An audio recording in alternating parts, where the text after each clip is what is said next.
I'm going to take all the credit, even though Tyler was there and kind of ran the ship on things, and Ryan jumped in here and there. They're not here to take the credit, so I'm going to take the credit for literally every aspect of it. It was a really cool conversation amongst the people, and that's what I found over the course of the trade show floor days, was people coming up saying how much they enjoyed. And I think what was fun for me about it is we're opening up people's eyes to maybe things they've never thought of before, things they've never thought about as part of their development, within their own club, within their own careers, and just kind of getting those conversations started about things. And that was my big takeaway from that.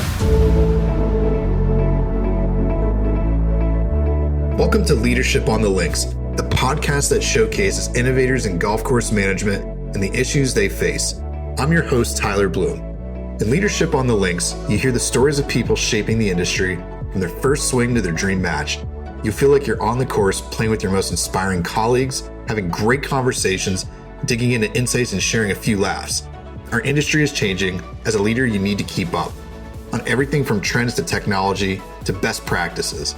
Together, we'll continue to build world-class clubs and teams. Let's get to it. Enjoy.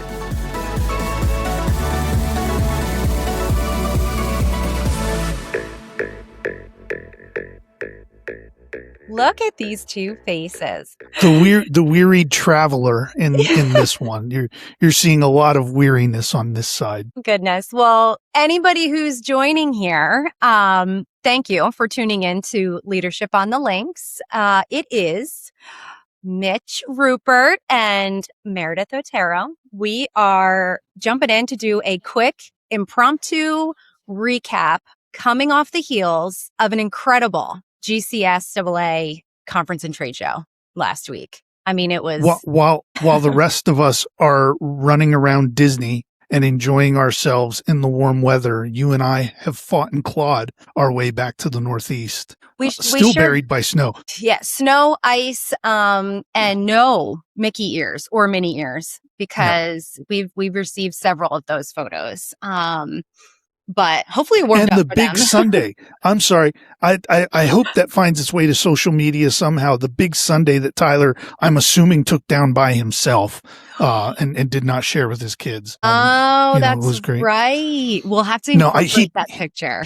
Yeah, he did share it, but I make fun of him anyway. For visual context, it was a martini glass on steroids, overfilled with ice cream and toppings and full blown, A to Z sundae specialties and happiness. Yes.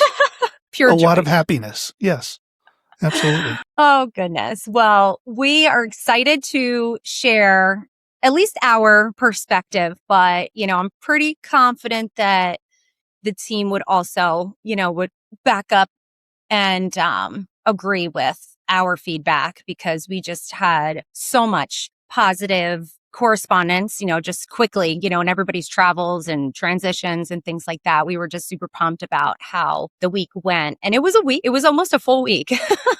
So a lot to unpack. But we're super excited to kind of dive into it. And my first question is going to be, like, off the bat, Mitch, what is your initial comparison from this past week to 12 months ago, and how our team showed up? The initial comparison, there are more falling iguanas in Florida than there were in San Diego.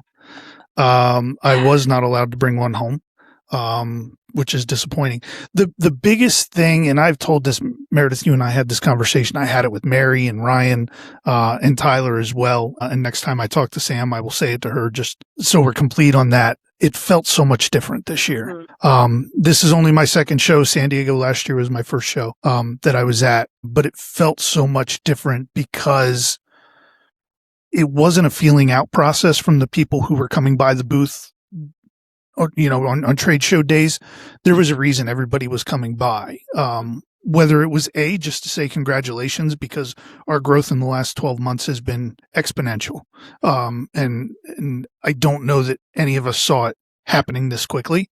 The conversations revolved around everything, but very little of it was explaining who we are as a company and what we do. It was very much people wanting to talk about how we could help them, which are the conversations that we enjoy having. A lot of conversations about the scholarship, which that closed on the 31st, the application process. I am hoping to have an update here the first week back, so the second week of February for everybody who did apply. A lot of conversations about that.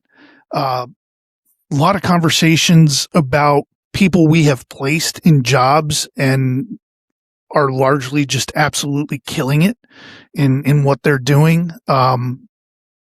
It was so much fun, and it was nonstop on Tuesday, Wednesday. Wednesday was the first day of the trade show, nonstop. Like, it wasn't until about 4:00 that there were little lulls in everything we were doing. You know, I found 20 minutes to walk away and just sit down for a little bit. Tyler probably not until about 3:30 got a chance to walk away and get something to eat. It was awesome. It was unbelievable. And my wife, who was there, Alexis, is great. And thank you to everybody who gave her pens to bring home for her kids at the school. And hats. And hats. And there was a sweatshirt as well. I don't know where the sweatshirt came from. That one. But I kept just telling her it feels so different this year. From the day we got there to the day we left, it felt so different. I don't know. How did you feel about everything? I couldn't agree more. I felt the one word I can place on it is intentional. So every visit to the booth was intentional, whether, like you said, it was congratulatory, it was gratitude, it was a dedicated introduction to, you know, someone that could use our services from, and oftentimes from someone who already worked with us that weren't even in the same company. Like it was just like, here, you know, we had a great experience, which is just awesome to hear, but intentional is I feel the best way to describe it. And it's a wonderful feeling, because last year there were a lot of like, so what do you guys do? You know, type of conversations, which that's part of the growth, right? Educating.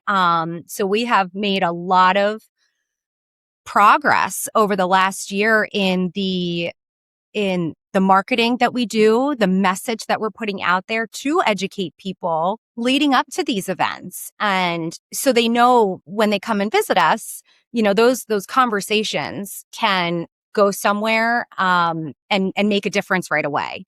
And I felt that. I certainly felt that.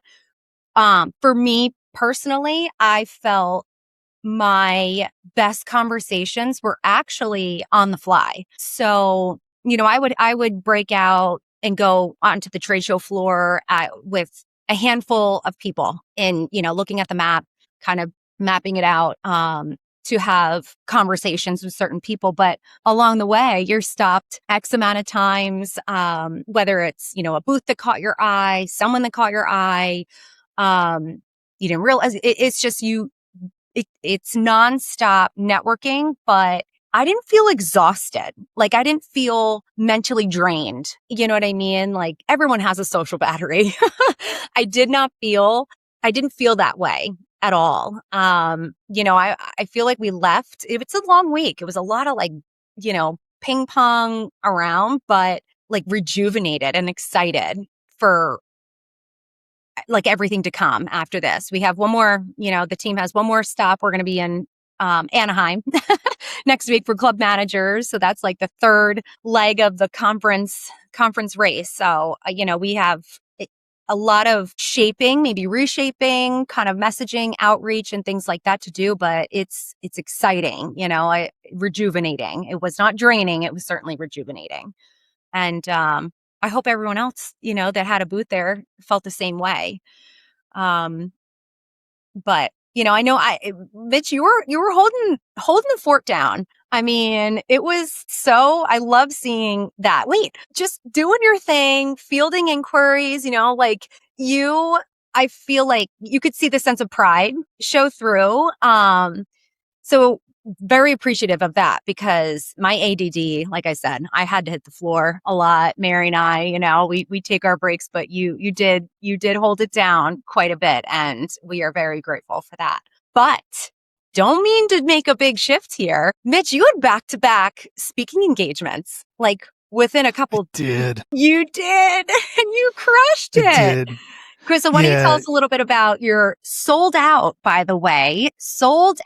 education session? Yeah, it was, I'm going to take all the credit, even though Tyler was there and kind of ran the ship on things and Ryan jumped in here and there. They're not here to take the credit. So I'm going to take the credit for literally every aspect of it. It was a really cool conversation amongst the people. And that's what I found over the course of the trade show floor days, was people coming up saying how much they enjoyed what we were talking about. And I think what was fun for me about it is we're opening up people's eyes to maybe things they've never thought of before, things they've never thought about, as part of their development, within their own club, within their own careers, and just kind of getting those conversations started about things. And that was my big takeaway from that. Like, it was awesome. We talked about our workforce trends presentation that we've done a year ago. We did, the industry survey about trends in the golf industry. And the biggest takeaway from that is people don't know it exists as an industry to work in, outside of tending to the golf course. Sure. And those were the conversations we were having about it more than anything, is how do we get people involved? How do we get people to see that this is an option? And the biggest conversation that we had about that kind of revolved around equipment managers and the folks who work on the equipment day to day and are in charge of keeping the equipment running and fixing it when it breaks. And it is an unheralded job. It is a dirty job. It is a sometimes frustrating job when things break or people don't use the equipment properly.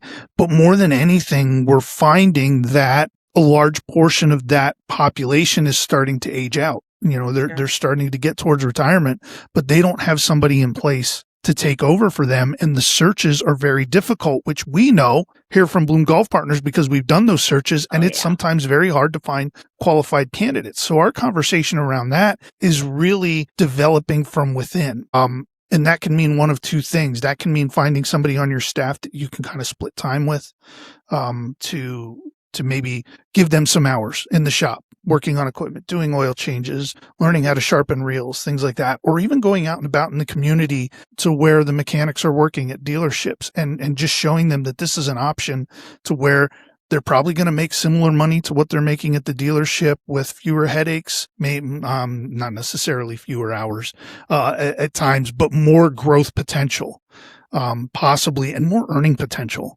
Possibly, so great conversations after the presentation, of just how I think it opened a lot of people's eyes, to what we were going on. Yeah. I think to touch on the equipment manager, that type of trade work is it's never going to go away. It's for those that are maybe just getting started or unsure, like I said, that the long-term potential in this career, like that is an incredible side of it to pursue and extremely valuable. So, think about that when you're, those listening that may be at a crossroads or however that looks in your career at this point.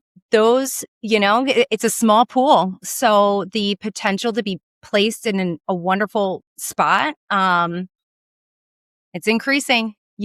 Every season cycle, it's those jobs are just going to become, more available. So it's get your skills in that pool. It's definitely something to consider. So I think that's a great option. And that's, again, one of thousands of options that this industry offers for career pathways. And, but I was a spectator in the room, and I listened to you guys. I have to give a shout out also to Ryan. I know you want to take all the credit, but it was Ryan's first time co-leading the session too. And everyone just did so well. It was really, really personally had such a sense of pride watching the three gents up there. I want to say there was like probably 60 plus people in the room. I mean, the room was full. I came in a little bit late. There wasn't a seat to be had. So it was really cool to see. And in addition, because she's not here to say it herself, is Mary. Mhm. I'm pretty sure she lost days of sleep thinking about this presentation, and it was a breeze. She looked like such a natural. So we got to give her props, right, Mitch? She is, I sent her a message on, I think it was Sunday night, because I knew she was worked up about it. And it was a clip from the movie Cool Runnings, where Yul Brenner is speaking with Junior in the mirror, and he says, "I see pride, I see power." Yeah. And I told Mary, and I said, I sent that to her, and I said, say this to yourself in the morning. I said, and then you go out and just be Mary. Because Mary is fun. Mary is insightful. Like, people are just drawn to her. And I know she was nervous as all get out, but those are the moments that were made for her. She's really good with people, and I hope she enjoyed it. I hope she wants to do more of that, because she does have great insights, because she's involved in so many different aspects of what we do within the company. So she sees things from a lot of different angles, where my angle might be very narrow focused, because I'm working on so much of the interview side of things. So she was just awesome. Like I heard about, her part in the presentation, and I'm so happy for her. I really am. Yeah. You just got to rip the Band-Aid off. Yeah, absolutely. Absolutely. I did it. You mentioned the other one down at the Union League University in Philadelphia a couple of weeks ago. That was my first presentation, within the industry. And man, I was shaking. Like, it was nerve wracking to get started, but you just get into a flow. And I tell you guys all the time, I've never met a microphone I don't like. And once you get into that flow, it's really easy to share a message. It's not always easy to share it clearly, but it's fun to share these messages and these things that we've learned over the course of 400 to 500 job placements that we've done. Yeah. Just a little inside intel, your Union League, obviously your speaking debut. Just for anybody listening, I mean, Mitch, I've heard you went up there and it was almost like, step aside, peasant. That was exactly what it was. No. And yeah, it was, Tyler looked at me and he goes, "Do you want me to take the lead on this?" I'm like, I got it. Let's go. Yeah. And then I get the introduction. I was like, I don't got it. Like, I made a joke and it just bombed. It fell flat on everything. And I was like, well, we only can go up from here. So, but it was and awesome. You sure I got did. a lot of good feedback. So it'll only get better. I promise it'll only get better from here. It will. And I'm getting thrown on the stage myself at Club Managers. Love it. Yeah. Next week. I'm really excited about it. It's something it's been on my mind. I want to get, writing, speaking, I want to elevate that in 2026. No time like the present. You and Mary are very similar, and you're just natural people persons. It is very uncomfortable. Like, the trade show floor setting is very uncomfortable for me. Just if I had to go up and approach people, we're lucky enough that people come to us and talk to us. So that makes it less awkward, for me. But you two, like, you're just made for that setting. You guys do so well in that, and you make people feel so comfortable and engaged in what we're talking about, even if they're just waiting for Tyler to be free so they can talk to Tyler. You make them feel at home. You guys are so good at that stuff. I'm jealous. Well, you're very kind. You're very kind, but this is how our team balances so well. I mean, we truly do. And that's why I always look forward to all of us getting together. Sam, you will get with us one of these events. We are determined. We will kidnap you if we have to. I volunteered my wife now on multiple occasions to watch her children, so that Sam can come join us. And that might have to happen for New Orleans next year, if not sooner. For sure. But it's so great when we're all together. I feel like and I say this all the time, we peel away 5 more layers, from our personalities, our quirks. We all have quirks, I mean, just we just have such a fun time together. But it's all about that balance, you know. Not everyone is going to be comfortable standing still. You know, at a spot. You own that. Like you particularly, Mitch, like you can own that space because you can pivot, you know, even if you're flying solo at the show, you know, at the booth, you can pivot conversations or include and make that inclusive. And not everybody's going to be outgoing or just like, so it's a perfect balance. And I'm so appreciative of that because, I think that's very important for a team and we crushed it. We crushed it. So yeah, it was, I've spent a lot of time thinking about it.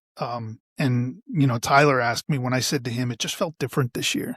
And he's like, how did it feel different? And I was like, I wasn't prepared for a follow-up question on that one, but it just did. Like, you know, like walking out of there, it felt like, here's the biggest thing. Like we started as Tyler Bloom Consulting. It was his own thing that he started, you know, five and a half years ago now. And then myself and Ryan and Mary and yourself and now Sam have all come along at one point or another.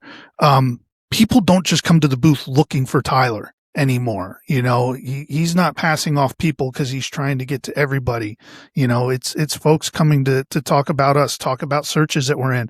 So many people that I've interviewed, who I spent a month telling, if you're at the show, please swing by so I can shake a hand and do not get insulted if I look at your name badge because all the names run together anymore. You know, like it was so much fun to just put faces with those names of the people we've talked to. I provided a lot of interview feedback for people for what I could remember.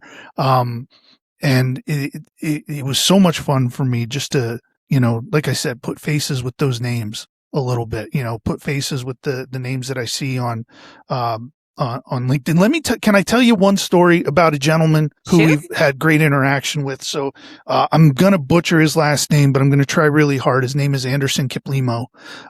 He's from Kenya. We had an interaction months ago. He applied for a job. He was living in Kenya.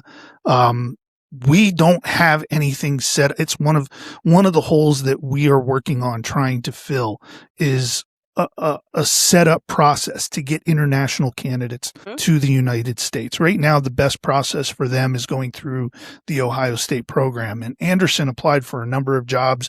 We interviewed him. You could feel this young man's passion for the industry. And you could see that he needed somebody who was going to be able to help him kind of focus that energy and that passion and show him what it means to do this work on a different stage than what he's doing in Kenya. Sure. And we went to Tuesday night at Icon Park. I think you guys went in to get something to eat somewhere. There was too many people, too much noise for me. So I found a bench to sit on and I got a text message and it said, Mitch, it's Anderson. I'm here at the show. I'd love to meet you. I said, here's where I am, buddy. Come sit down and let's chat for a little bit. And we talked for 10 minutes about what he was doing. He's now here in the States. He got into the Ohio State program. He's doing an internship out at Monterey Peninsula. He's got another one, I think, coming up going to TPC Sawgrass, I believe, where he's going to be going. And he's looking for what's next after that. But he has just grown exponentially at Monterey Peninsula in such a short amount of time. And it was so great to meet this gentleman with a smile that can light up the world, personality to match it. And I'm so grateful that he's getting the opportunities to be here in the States and working in some way because he wants to be here so badly and he just wants to find a way to get better. So I'm so happy. That was the one interaction that like I kind of carried with me throughout the week. And to be in Monterey, even if it's not forever, I mean, can't complain about that. Best part is he shows up to Icon Park on Tuesday night, beanie on, heavy coat on, because it was 55 degrees or whatever. If I could have been, I'd have been there in shorts and a short sleeve t-shirt because it's the warmest I've been in 4 months.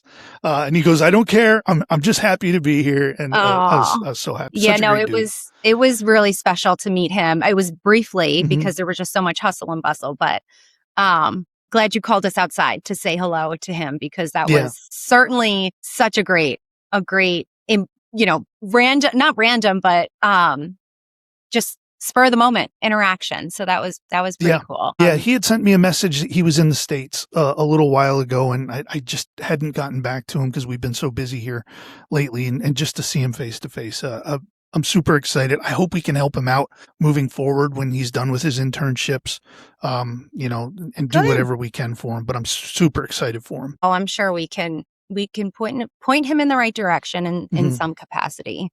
Absolutely.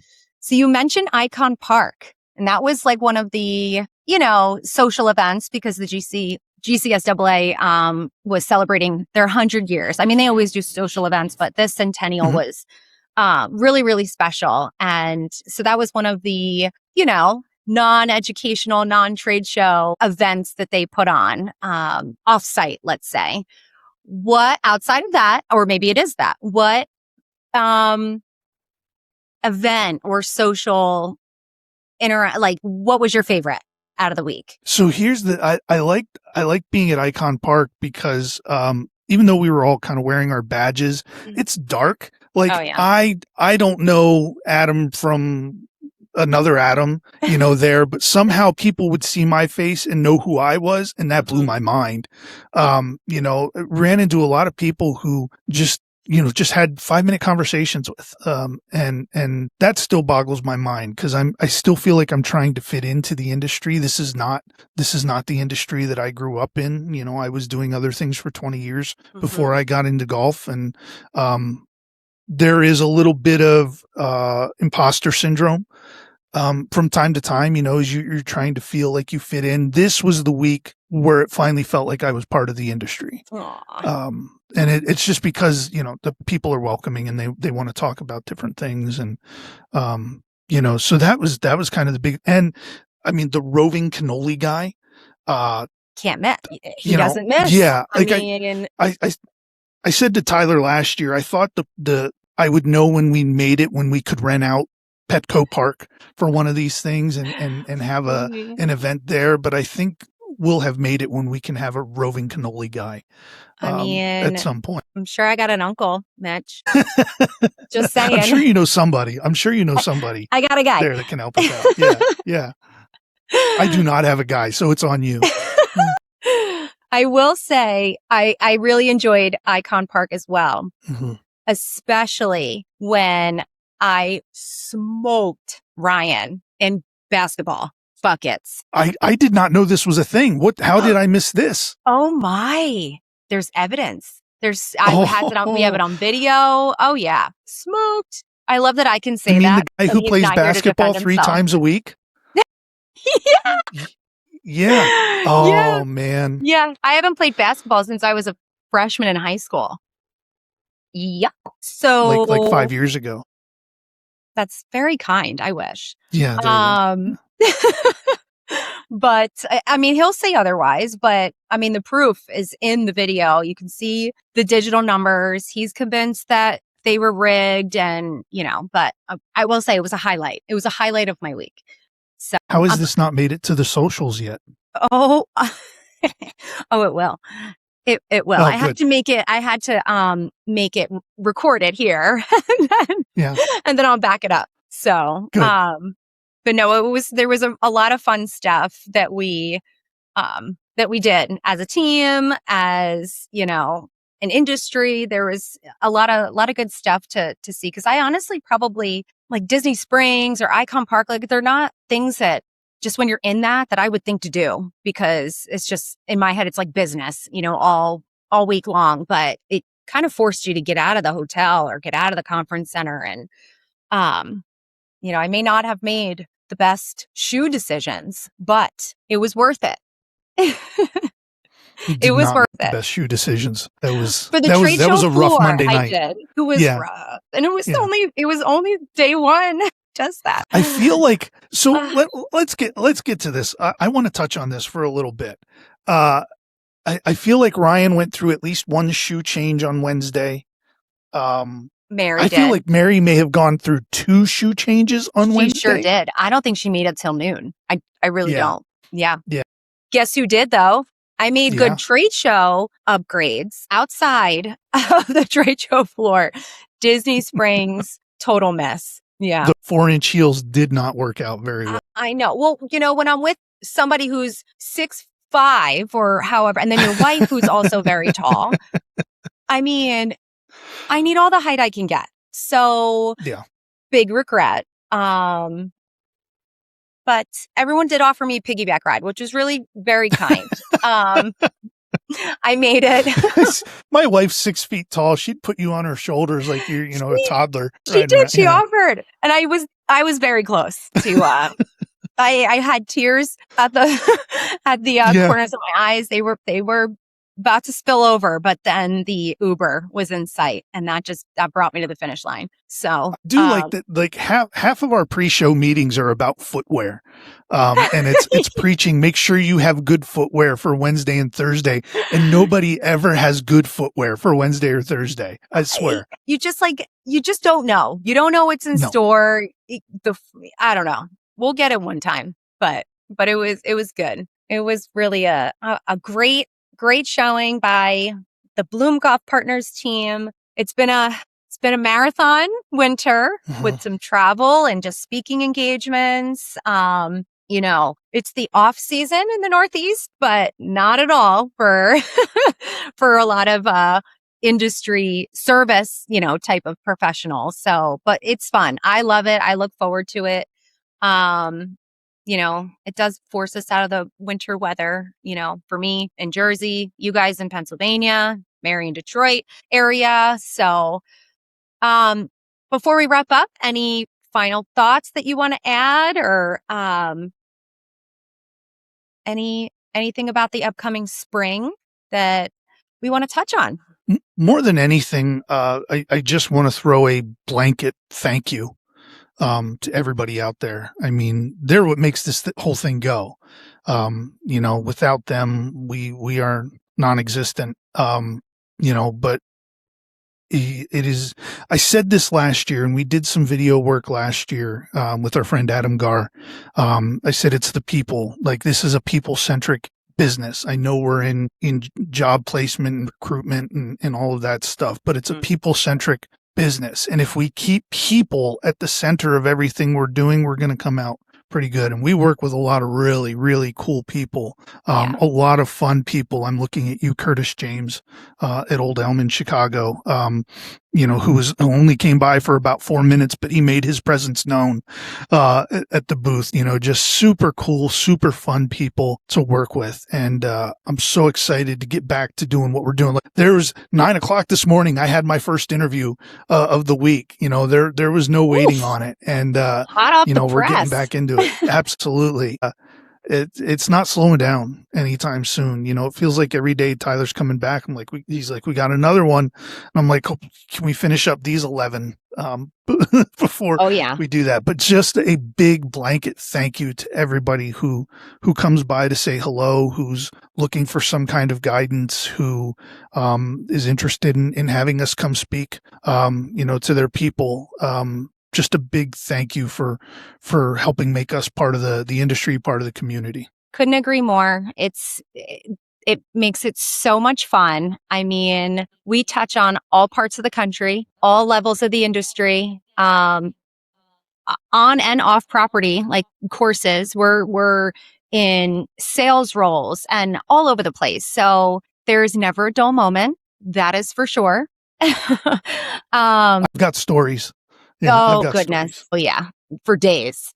And we have an exciting spring coming up because we will be, like you mentioned in the beginning, announcing the scholarship winner for round 1. And then we will be opening it again for the 2027, technically 27 recipient. So keep a lookout for that information. We are just, going through this final phase of scholarship, review and things like that. So we'll be announcing that soon. It's very exciting. Anything you want to add about the scholarship for listeners? I am overwhelmed. I'll say I'm overwhelmed by the response. My goal was if we could get to 20 applicants, I was going to be super excited about that just because it is new and getting the word out to everybody is not always so easy. We kicked it off the end of the fall, beginning of winter, last year. But we ended up, I think, with 33 full total applicants, which means I've got a lot of reading to do. And I'm super excited for that. The stories some of these kids are sharing within the essay that we asked them to write are just unbelievable. Like, I'm super excited to get through those. And our next step is we're going to pick our top 5. We're going to do interviews with those people, not job interviews. They're going to be more like, I was a newspaper writer and they're going to be more like that kind of interview. And when we choose the winner, I'm going to write an article about the person who is the winner and use it from those conversations. So we'll be doing that here pretty soon. And I guess again this summer, we're going to be doing it again this summer. I can't wait to bring those folks to New Orleans with us next year. Fun. I mean, anytime we can spend Tyler's money, it's a good. Yeah, makes it all worth it. I will say just quickly before we wrap up, and I won't name, school or specifics because I don't want to, favor anybody or, shed too much. But there was one individual that might have been the evening, the first Icon Park evening, like the actual, that Tuesday evening. The event itself had ended, but we had stayed back for a little bit. And there was one scholarship applicant that came up, specifically introduced himself to Mary and myself. And he's a baby. To me, he's like a baby. Just so appreciative of the opportunity. And it was like he was starstruck to look at these people. And then Shane, who works with Mary's husband, and then another individual is executive director for one of the chapters. It was 4 of us at the table, and he was like starstruck. Like, you could just see the excitement in his eyes. And but I gave him a lot of credit. I said, you walked up. You made a point to introduce yourself and take that with you wherever you go. Don't ever hesitate to stick your hand out, introduce yourself. You just never know what comes out of any opportunity, any conversation. So that alone, the confidence to do that, I spoke volumes. And I just talk about a conversation that sticks with you. Absolutely. That one certainly did. If he's chosen or not, the kid's going places. That's a fact. Amazing feedback. Our wheels are spinning already for 2027. But even before that, there's a lot in store from the Bloom Golf Partners team. Follow us on socials. We are ramping up our email newsletter as well. So we'll have some fun feedback and information there. Again, the scholarship announcement will be coming out soon. So many things. So just stay along for the ride. And we look forward to catching up with everyone soon. If we can ever be a resource to you or your business, please don't hesitate. Just head over to our website, book a strategy call, and we'll talk it out. We will, see what your goals are and just kind of hit the ground running. And see what we can do for you, your department, your whole operation, whatever that looks like. Your first step is if nothing else, get a call. Absolutely. If nothing else, just reach out. We're all on LinkedIn. Please find us on LinkedIn and just shoot a message and say, hey, what's going on? And, just start a conversation. And when things come up, if you see a job you're interested in, we can start the conversation from there. So do not hesitate to reach out to us, any of us. Absolutely. And just say hello. Cool. I promise I'm not going to try and sell you anything. I promise that. At least not right away. Use us as the resource. Our team has such depth of network and experience in this industry. So, we will find you an answer. We will point you in the right direction. But just take the first step. And we are the first step. So do not hesitate. And that's that. So we will see everybody soon. Awesome. Thanks for tuning in to this episode of Leadership on the Links. For more leadership insights and industry expertise, connect with us at bloomgolfpartners.com or follow us on social media sites LinkedIn and Instagram. If you enjoyed this episode of Leadership on the Links, we'd be thrilled if you'd leave a review or share it with someone who you know would get some value. Don't forget to subscribe on Apple Podcasts or Spotify to stay updated. Thanks for joining us today.